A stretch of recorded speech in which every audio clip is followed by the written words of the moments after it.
بے شک مہینوں کی گنتی اللہ کے نزدیک اللہ کی کتاب میں 12 مہینے ہیں، جس دن اس نے آسمان اور زمین کو پیدا کیا، یعنی اس دن سے اللہ نے 12 مہینے بنائے۔ منہا اربعۃ حرم، ان میں سے 4 حرمت والے ہیں، اور ان مہینوں میں خاص طور پر اپنی جانوں پر ظلم نہ کرو، اس کا حکم دیا گیا۔ صحیح بخاری میں بھی آتا ہے، ابو بکرہ کی روایت ہے کہ نبی صلی اللہ علیہ وسلم نے فرمایا، زمانہ گھومتا ہوا اپنی اصلی حالت پر آ گیا ہے جس دن اللہ نے آسمانوں اور زمینوں کو پیدا کیا تھا، کیونکہ عربوں نے مہینوں کی گنتی میں بہت کچھ تبدیلیاں کر دی تھی، کبھی کسی سال میں مہینہ بڑھا دیا، کبھی گھٹا دیا، تو وقت اپنی اصل پہ نہیں رہا تھا۔ لیکن جس سال نبی صلی اللہ علیہ وسلم نے حج کیا، اس موقع پر یہ فرمایا کہ یہ حج اپنے اصلی صحیح وقت پر اور صحیح تاریخ کے مطابق ہوا ہے۔ فرمایا زمانہ گھومتا ہوا اپنی اصلی حالت پر آ گیا ہے جس دن اللہ نے آسمانوں اور زمینوں کو پیدا کیا تھا۔ سال 12 مہینوں کا ہے، جن میں 4 مہینے حرمت والے ہیں، 3 تو مسلسل ہیں، یعنی ذوالقعدہ، ذوالحجہ اور محرم، اور ایک رجب مضر جو جمادہ اور شعبان کے درمیان میں ہے۔ تو یہ 4 مہینے جو ہیں یہ حرمت والے ہیں، اور ان کی حرمت میں سب سے اہم چیز یہ ہے کہ انسان حرام کاموں سے بچے۔ ویسے تو انسان کو پوری زندگی ہی غلط کاموں سے بچنا چاہیے، لیکن اللہ سبحانہ وتعالیٰ نے ہماری یاد دہانی کے لیے، ہمیں شوق دلانے کے لیے بعض مہینوں کو بعض پر فضیلت بخشی ہے، اور پھر ان میں خاص کام کرنے کو کہا ہے، جیسے رمضان میں روزے رکھنے کا حکم ہے، ذوالحجہ میں حج کرنے کا حکم ہے۔ عربوں کے ہاں رجب میں زیادہ تر عمرہ کیا کرتے تھے، لیکن کوئی خاص اس کی ایسی فضیلت تو نہیں ہے۔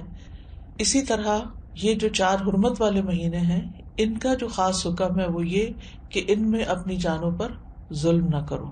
اپنی جان پہ ظلم کرنا 2 طرح سے ہوتا ہے، ایک تو یہ کہ انسان گناہ کے کام کرے۔ جن مہینوں میں نیک کام کرنے کا ثواب بڑھ جاتا ہے، ان مہینوں میں گناہ کرنے کی سزا بھی زیادہ ہوتی ہے اور اس کی ممانعت بھی زیادہ ہوتی ہے۔ تو بطور خاص، کیونکہ اگر سال کے یہ 4 مہینے انسان اچھی طرح پریکٹس کرے تو پھر باقی مہینوں میں بھی اللہ کی حرمتوں کو پامال نہیں کرے گا۔ اور دوسرا یہ کہ انسان کسی دوسرے پر بھی ظلم نہ کرے، کیونکہ جب انسان دوسرے پر ظلم کرتا ہے تو وہ دراصل اپنے اوپر کرتا ہے، جیسا کہ انسان دوسرے کے ساتھ احسان کرتا ہے تو وہ دراصل اپنے اوپر کرتا ہے۔ قرآن مجید میں آتا ہے، ان احسنتم احسنتم لانفسکم، اگر تم نے نیکی کی، احسان کیا تو اپنی جان پر کیا۔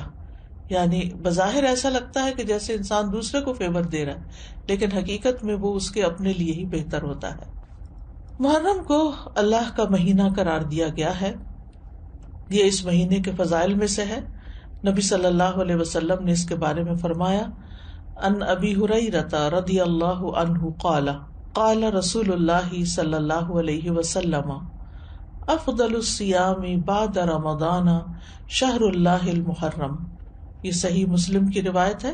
ابو ہریرہ رضی اللہ عنہ کہتے ہیں کہ رسول اللہ صلی اللہ علیہ وسلم نے فرمایا، رمضان کے بعد سب سے افضل روزے اللہ کے مہینے محرم کے ہیں، یعنی اس مہینے میں خاص طور پر روزے رکھنے کا اہتمام کرنا چاہیے، یعنی یہ اس کی خاص عبادت ہے۔ اس مہینے کو شہر اللہ المحرم کہہ کر شرف دیا گیا ہے، یعنی اللہ تعالیٰ نے اس کو اپنی طرف منسوب کیا کہ یہ اللہ کا مہینہ ہے۔ اس سے اس مہینے کے شرف اور فضیلت پر دلیل ملتی ہے۔ اللہ سبحانہ وتعالیٰ اپنی خاص خاص مخلوقات کو اپنی طرف منسوب کرتا ہے، جیسے اللہ سبحانہ وتعالیٰ نے محمد صلی اللہ علیہ وسلم کو، ابراہیم علیہ السلام کو، اسحاق علیہ السلام کو، یعقوب علیہ السلام کو اور دیگر انبیاء کو اپنی عبودیت کی طرف منسوب کیا ہے کہ یہ اللہ کے بندے ہیں، ان کو اپنا بندہ قرار دیا ہے۔ اسی طرح خانہ کعبہ کو اللہ تعالیٰ نے بیت اللہ کہا ہے، اللہ کا گھر۔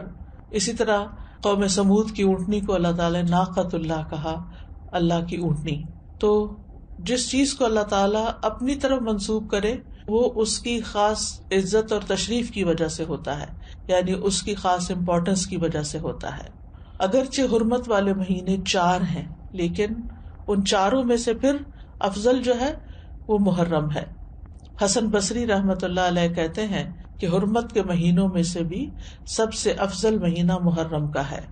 اگر دیکھا جائے تو سال کا آغاز اور اختتام دونوں ہی حرمت والے مہینوں سے ہوتے ہیں۔ حسن بصری کہتے ہیں کہ اللہ نے سال کو حرمت والے مہینے سے شروع کیا، یعنی محرم سے شروع کیا، اور سال کا اختتام بھی حرمت والے مہینے کے ساتھ کیا، یعنی ذوالحجہ کے ساتھ۔ اور پھر اللہ کے نزدیک ہجری سال میں رمضان کے بعد محرم سے زیادہ اور کوئی مہینہ عظمت والا نہیں۔ تو اس سے آپ اندازہ لگا سکتے ہیں کہ اس مہینے کی کتنی فضیلت ہے۔ اور محرم میں سے بھی پہلے 10 دن زیادہ فضیلت کے ہیں۔ سلف صالحین 3 اشروں کی تعظیم کیا کرتے تھے۔ ابو عثمان نہدی رحمہ اللہ کہتے ہیں کہ سلف صالحین 3 اشروں کی تعظیم کرتے تھے: رمضان کے آخری 10 دن، ذوالحجہ کے پہلے 10 دن، اور ماہ محرم کے پہلے 10 دن۔ یعنی یہ 3 جیسے دھاکے جن کو کہتے ہیں، یعنی 10 دن پر مشتمل دن، یہ باقی دنوں کی نسبت زیادہ اہمیت کے حامل ہیں۔